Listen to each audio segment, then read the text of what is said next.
Oke, hari ini kita akan coba membicarakan tentang genre. Genre ini sesuatu yang abstrak, yang sebenarnya agak susah kalau kita harus jelaskan secara empiris seperti itu ya. Secara kemudian itu genre itu apa sih?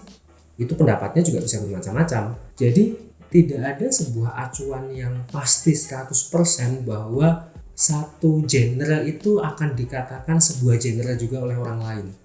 Atau bisa juga ada orang lain yang berpendapat bahwa genre film A ini adalah action. Tapi kemudian ada orang lain juga yang bilang genre film A ini bukan action, ini lebih ke thriller misalkan. Nah, ada beberapa aturan dasar, ada beberapa definisi dasar untuk kita bisa mengkategorikan film ke dalam genre-genre tertentu. Jadi sebenarnya genre itu dulu dipergunakan untuk membedakan aliran dalam film, kesan dalam film itu seperti apa. Zaman dulu itu adalah ceritanya dan karakternya. Nah, kemudian kita akan bertanya-tanya kemudian apakah animasi itu adalah sebuah genre atau apakah dokumenter itu adalah sebuah genre. Komedi apakah sebuah genre? Kalau memang misalkan komedi adalah sebuah genre, berarti kita bisa bilang slapstick itu adalah sebuah formula untuk menciptakan genre tersebut. Sehingga kita bisa bilang film tersebut adalah genrenya komedi. Seperti itu. Nah, banyak juga ya yang bikin satu film action misalkan, kemudian ada komedinya. Atau satu film horor yang kemudian itu dikomedikan seperti itu. Nah, tentunya ada satu parameter dasar, ada satu variabel dasar yang mendasari kita bisa bilang oh film ini genrenya A, oh film ini genrenya B. Walaupun bisa jadi pendapat setiap orang itu berbeda. Nah, genre itu tidak bisa berdiri tunggal. Ada yang namanya subgenrenya, ada yang namanya super genrenya. Ada juga kalau kita sudah bilang masalah cross genre atau mix genre, berarti ada beberapa genre pada film tersebut. Nah, jadi yang perlu diperhatikan adalah bagaimana kita mengkategorikan film berdasarkan genrenya. Berarti ada aspek-aspek tertentu dalam film itu yang merupakan karakteristik dari satu atau beberapa genre. Nah, Robert Stamp pernah menyampaikan bahwa cara yang paling umum dalam mengkategorisasikan film itu sebenarnya adalah genre, dan genre ini bisa ditentukan berdasarkan story-nya. Jadi isi dari ceritanya, contohnya film-film tentang perang, ya isinya pasti tentang perang gitu. Tidak mungkin film tentang perang isinya romance gitu kan. Genrenya bukan lagi war, bukan lagi perang. Kemudian ada juga yang dipinjam dari literatur tertentu, misalkan melodrama atau komedi seperti itu, atau dari media yang lain, contohnya film-film musikal. Kemudian beberapa juga diambil dari basis performernya atau franchise-nya. Ini film James Bond, ini film Harry Potter, seperti itu. Bisa juga berbasis ras, jadi ini black cinema. Kemudian location-nya, setting-nya, ini ada western. Kemudian ada juga sexual orientation, seperti queer cinema. Nah, itu Robert Stamp berpendapat seperti itu. Jadi ada banyak cara untuk menentukan ini genrenya apa sih, dan genre ini bagaimana munculnya. Kenapa ada istilah genre A padahal selama ini saya tidak pernah dengar gitu. Ternyata ada banyak dasar untuk kita bisa bilang ini adalah sebuah genre, atau ini adalah sebuah subgenre, atau ini adalah sebuah super genre. Nah, yang menarik di sini adalah bagaimana kemudian sebuah film itu dilabeli genre tertentu. Contoh nih film Titanic gitu. Kalau kita mau bicara film Titanic, kita bicara romance dong gitu, melodrama seperti itu. Ada kisah percintaan di situ. Tetapi di situ juga ada sisi menegangkan. Yang kemudian kita bisa bilang itu thriller. Sedikit sisi komedi juga di situ.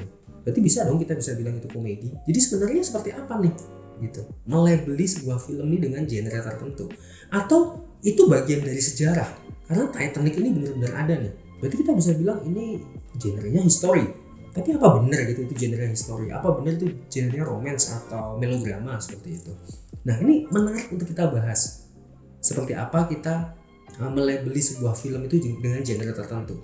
Bagaimana kita mendefinisikan sebuah genre itu bergantung pada tujuannya kita. Tujuannya untuk apa sih? Kalau memang kita ingin mendapatkan satu gambaran terhadap sebuah film, kita bisa tentukan genrenya. Seperti itu. Bisa juga untuk kepentingan bisnis. Saya sebagai sutradara, saya bilang saya bikin filmnya ini film action. Dan orang-orang yang tertarik dengan film action, oke, ini genre filmnya action ya, aku akan nonton film ini. Untuk kepentingan bisnis ya, showbiznya seperti apa. Jadi kalau sebenarnya genre itu boleh didefinisikan, jadi genre ini sebenarnya adalah jenis film yang dapat dikenali gitu. Sebuah jenis film yang dapat dikenali. Karakteristiknya itu sudah ditentukan berdasarkan kesepakatan. Menarik ya, karena ini kesepakatan ini gitu. Jadi nggak ada sebenarnya kalau misalkan kita bicara masalah aturan atau kita bicara masalah satu teori yang berlaku untuk semuanya bahwa genre itu adalah A, B, C, D, E, F, G, sisanya itu bukan genre. Enggak. Karena ternyata berdasarkan satu konvensi atau kesepakatan tertentu, kita bisa ciptakan sebuah genre sendiri. Ada beberapa elemen dalam genre. Yang pertama adalah konvensi, seperti yang tadi sudah saya katakan. Konvensi ini adalah sebuah kesepakatan baik oleh pembuatnya maupun oleh audiensnya, atau terkadang hal itu diciptakan oleh audiens sendiri yang menyebutkan bahwa film ini bergenre tertentu. Itu konvensi, jadi satu kesepakatan bersama. Nggak perlu yang namanya ini berdasarkan teori A, teori B, teori C, enggak. Ini kesepakatan kita nih.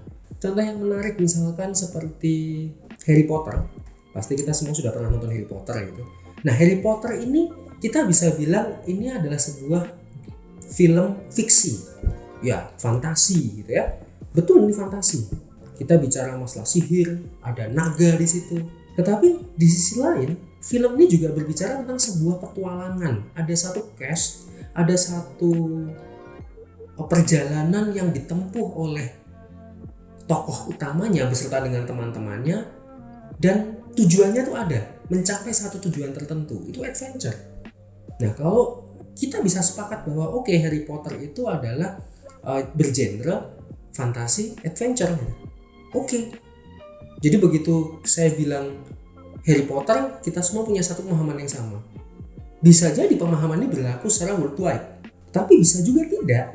Cukup unik ya, genre ini cukup unik gitu. Karena berbasis pada convention. Elemen yang pertama adalah convention. Yang kedua adalah ikonografi. Jadi film basisnya adalah elemen-elemen mise en scene. Segala sesuatu yang tampak di kamera. Sehingga ikon visual itu akan muncul di situ. Nah, ikon visual ini yang kemudian menjadi referensi untuk menentukan sebuah genre. Contohnya dengan adanya senjata, dengan adanya adegan ciuman misalkan di situ. Nah, kita bisa tentukan genrenya ini apa nih. Berbasis ikon visual yang muncul dalam film tersebut. Ikon visual seperti apa? Kita kembali ke basic dari sebuah film, yaitu mise en scene. Elemen yang ketiga adalah setting. Nah, setting sebenarnya merupakan bagian dari mise en scene. Tetapi setting ini diberikan satu porsi khusus dalam elemen genre. Jadi setting ini ternyata sangat menentukan.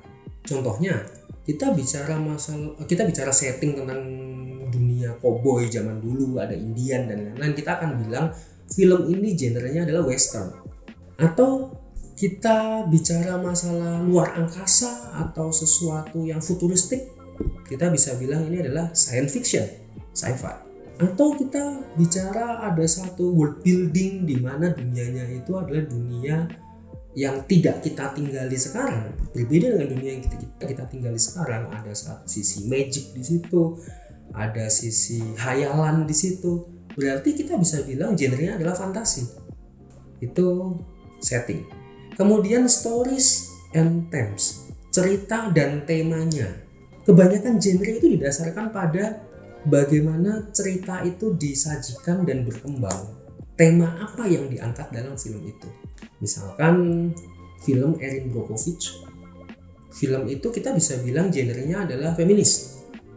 Atau olahraga, film-film berbau olahraga seperti Draft Day, itu adalah film dengan genre sport, olahraga, karena ceritanya berkaitan dengan olahraga, temanya adalah olahraga di situ.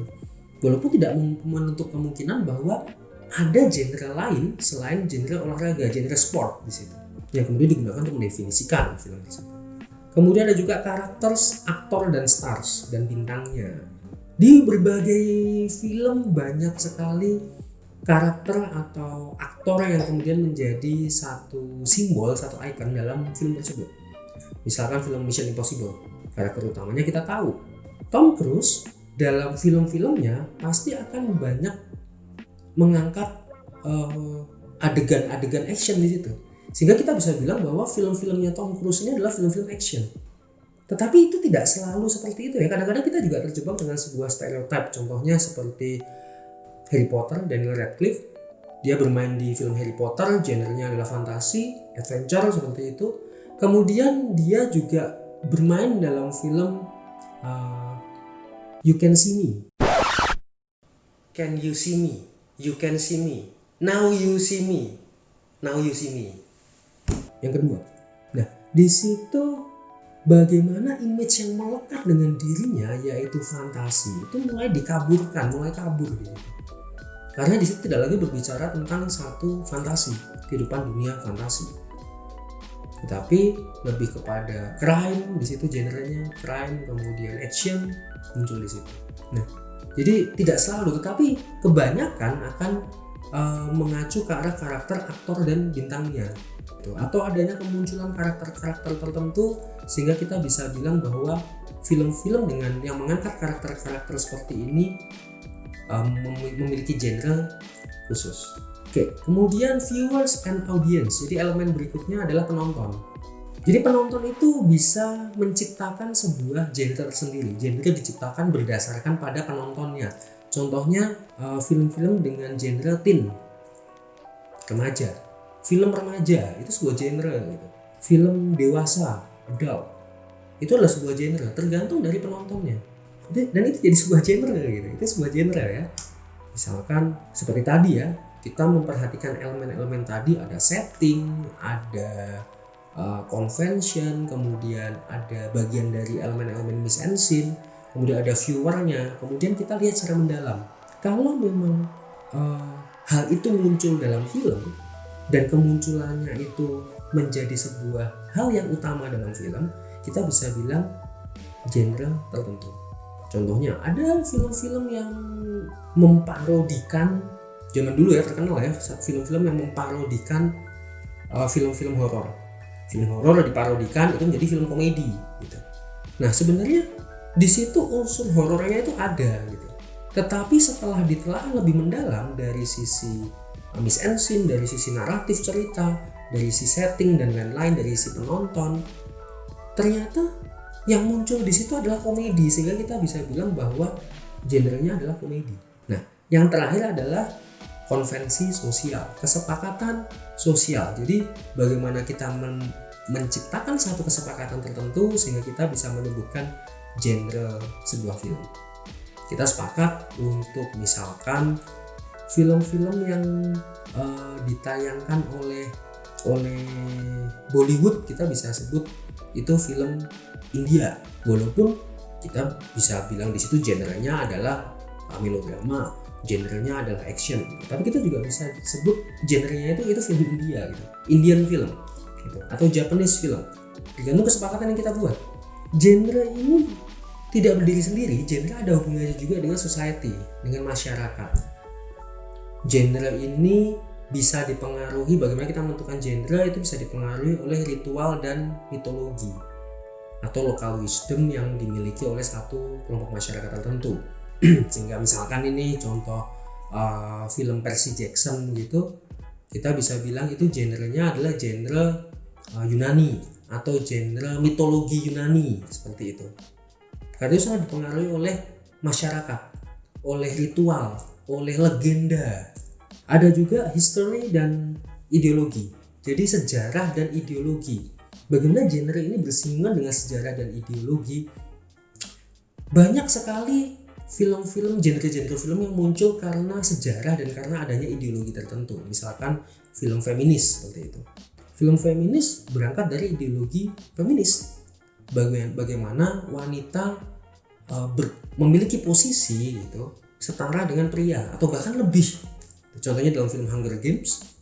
Hunger Games itu karakter utamanya adalah wanita. Dan sebaliknya Di situ bukan pria yang memimpin, tapi wanita yang memimpin, dan pria tuh posisinya di bawah wanita loh. Jadi kalau kita bicara masalah karakter Katniss Everdeen yang ada dalam film Hunger Games, posisinya dia lebih ada di atas, lebih powerful, lebih kuat. Kemudian dia juga memiliki satu kepribadian yang lebih tangguh daripada seorang Peeta Mellark yang notabene adalah seorang laki-laki, cowok gitu. Itu film feminis banget, dan itu kita bisa bilang itu film feminis karena adanya ideologi feminis di situ atau adanya sejarah tertentu. Bagaimana genre dengan sejarah dan ideologi itu mempengaruhi. Kemudian ada juga stereotypes. Banyak kalau kita bicara masalah sebuah film gitu, kemudian di situ ada satu cerita tentang seorang putri.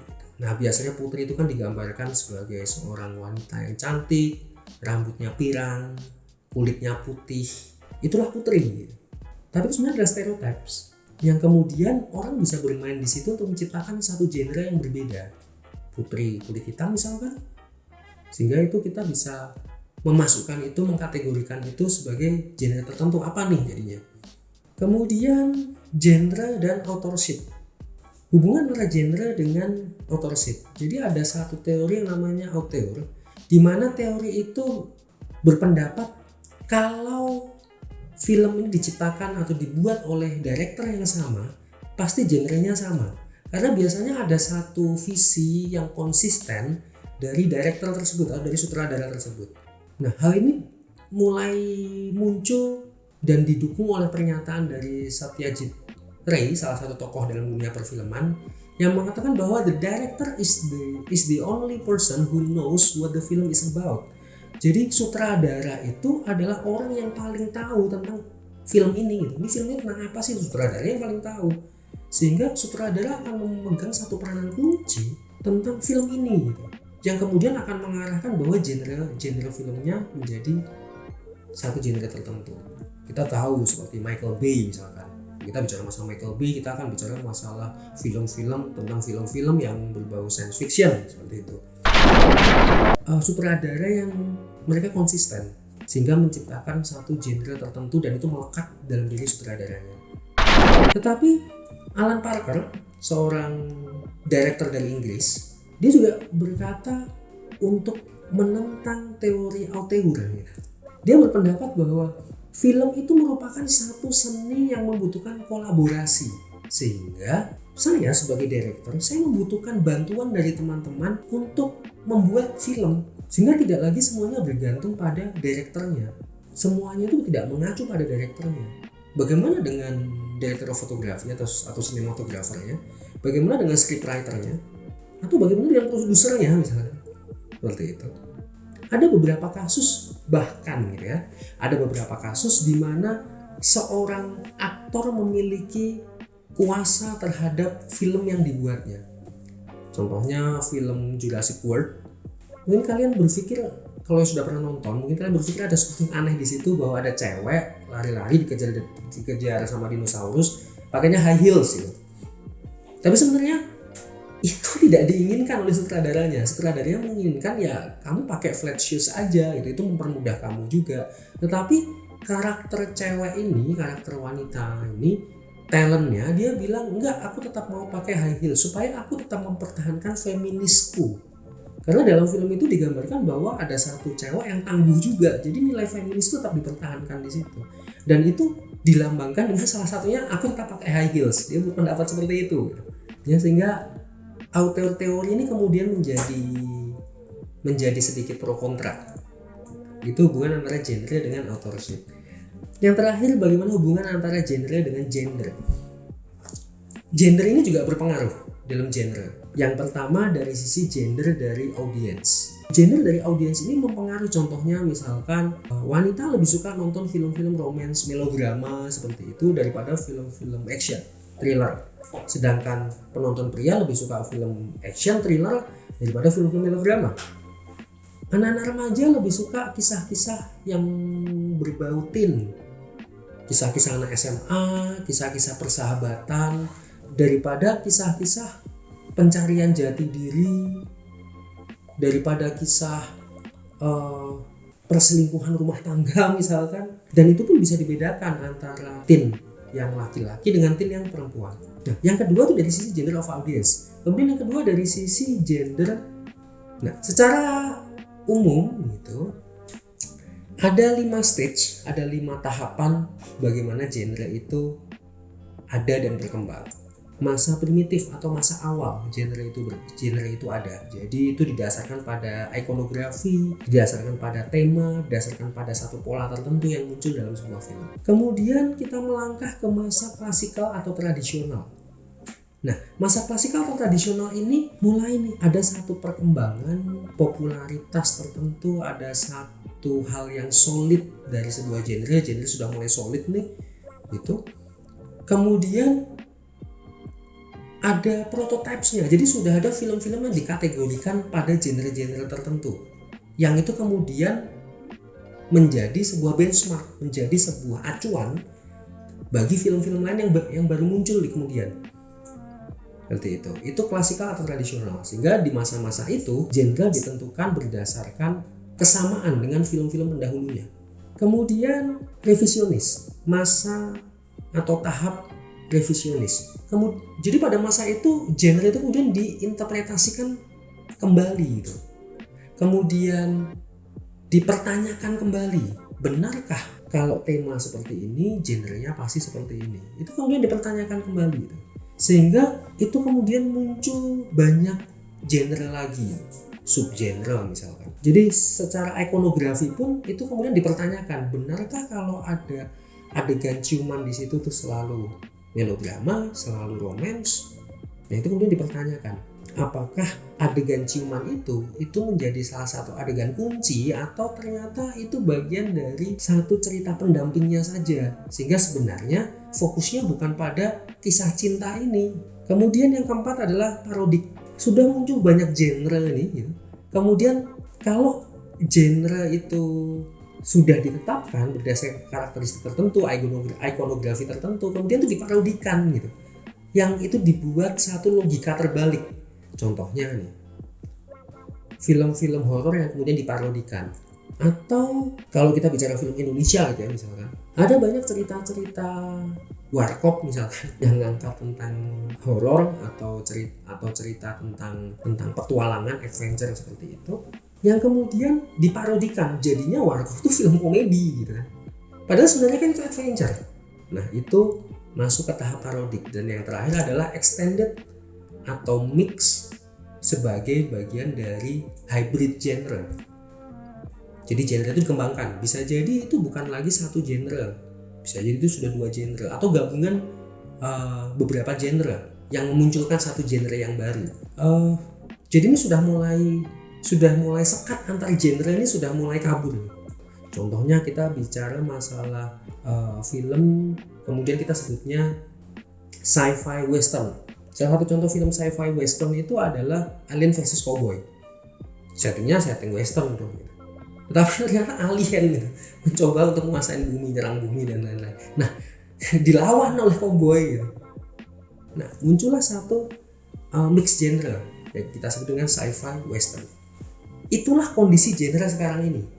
Genre itu sekarang sudah mix, sekat antar genre sudah mulai kabur. Saya pikir tidak ada satu film yang memiliki genre tunggal, saya pikir. Nah, kita kembali ke pertanyaan awal tadi. Kalau gitu, apakah animasi itu sebuah genre? Dokumenter itu apakah sebuah genre? Kalau kita melihat dari sisi teknologi, kita bisa bilang animasi adalah sebuah genre. Kalau kita melihat dari sisi cerita, animasi tidak bisa kita sebut sebagai sebuah genre. Tetapi cerita yang diangkat dalam film animasi itu, itulah genre dari film animasi itu. Begitu juga dengan dokumenter. Kalau kita bicara dari sisi pendekatan pembuatan film, kita bisa bilang dokumenter adalah sebuah genre. Tapi kalau kita bicara tentang cerita yang diangkat atau setting yang ada dalam film itu, bisa jadi kita tidak bisa bilang dokumenter itu genre. Nah, itulah kondisi genre saat ini. Yang diharapkan kita bisa memberikan label film dengan genre tertentu berdasarkan satu pendekatan tertentu juga. Dan kita tidak boleh saling menyalahkan bahwa karena dilihat dari perspektif masing-masing, karakteristik action maupun karakteristik fantasi ada dalam film tersebut. Bahkan ada orang yang bilang berarti itu film action fantasi adventure, oke. Kalau dia memiliki satu landasan mendasar gitu, bagaimana dia melabelkan genre itu terhadap film Harry Potter, seperti itu. Jadi kalau kalian mau nilai sebuah genre, coba pendekatan seperti apa yang kalian ingin lakukan, itu yang akan menjadi landasan kalian untuk menentukan genre tertentu dari sebuah film.